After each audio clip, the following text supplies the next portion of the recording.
Un PSG, on était ensemble ce soir-là, qui, à mon sens, méritait les très fortes critiques parce qu'on avait le sentiment, après ce premier match, que rien n'avait été appris de ce qui s'était passé. Et notamment la dernière fois qu'on avait vu le PSG en Ligue des Champions, c'était donc quelques mois plus tôt contre Madrid. Et on a l'impression que toujours, on retombait face aux mêmes difficultés.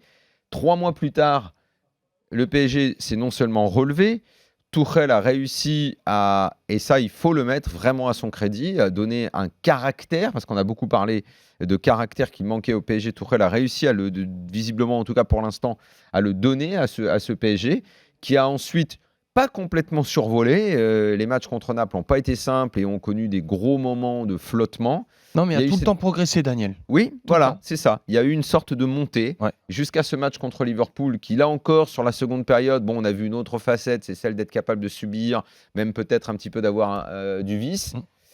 Et il termine avec un très beau match. Alors, très franchement, tout ce qu'on nous disait sur l'étoile rouge, la difficulté du match et tout, je l'ai dit plein de fois dans l'after, vraiment, ceux qui n'avaient pas vu les matchs pouvaient penser que ça allait être dur. Ceux qui avaient vu Naples, Étoile Rouge, Naples et Étoile Rouge, Liverpool, très franchement, c'était impossible qu'ils envisagent que sur un match coup près, le PSG n'aille pas gagner là-bas. Le PSG leur a juste mis 10 buts en 2 matchs quand même. Non, mais moi j'avais vu le match contre Liverpool, vraiment. Alors, tous ceux qui ont vu le match en intégralité, en direct et pas par bout, par résumé, savent très bien que c'était un match surréaliste et que c'était impossible que ça se reproduise.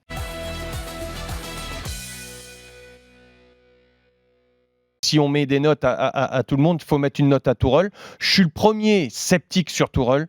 Et là, je suis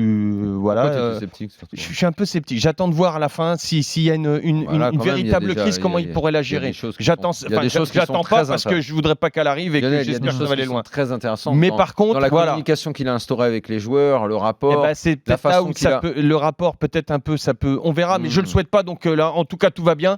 Donc bravo Tourelle parce que tactiquement aussi, il est écouté. Il est écouté des Neymar, il est écouté des Mbappé, il est écouté des plus grands.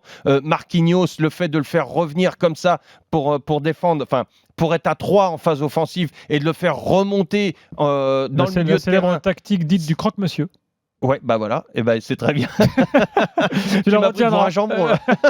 Non, mais c'est lui là en l'occurrence. Ouais. Non, mais ça c'est très bien vu. Donc bravo Tourelle, très intelligemment joué aussi tactiquement contre Liverpool, remettre ses joueurs. Tu vois, petit bémol aussi sur Tourelle, par contre, tu vois, jusqu'à chaque fois je donne un plus, je donne un moins. Sur la gestion Neymar, j'ai pas aimé. Encore ce soir, je pense qu'il pouvait peut-être l'économiser. C'est un mec qui a donné beaucoup, même s'il veut beaucoup jouer. À un moment donné, il faut pas qu'il a été économisé avant aussi. Hein. Il n'a pas joué certains matchs de championnat récents. Il avait des problèmes physiques. Ouais, mais il a joué quand il n'aurait pas dû jouer. Quand il y a eu le turnover, il n'en a pas fait partie. C'était le joueur qu'il fallait faire, pour lequel il fallait faire le turnover. À mon goût, je suis pas le seul. Et même lui, il a dit, Neymar, il se sentait fatigué. Enfin bref, mais franchement là, il est en train de marquer des points. Pour moi, il marque beaucoup de points. Et ce sont des grands joueurs qui l'écoutent. Et ça, c'est pas facile parce qu'il n'a pas eu que des grands joueurs à gérer dans toute sa carrière.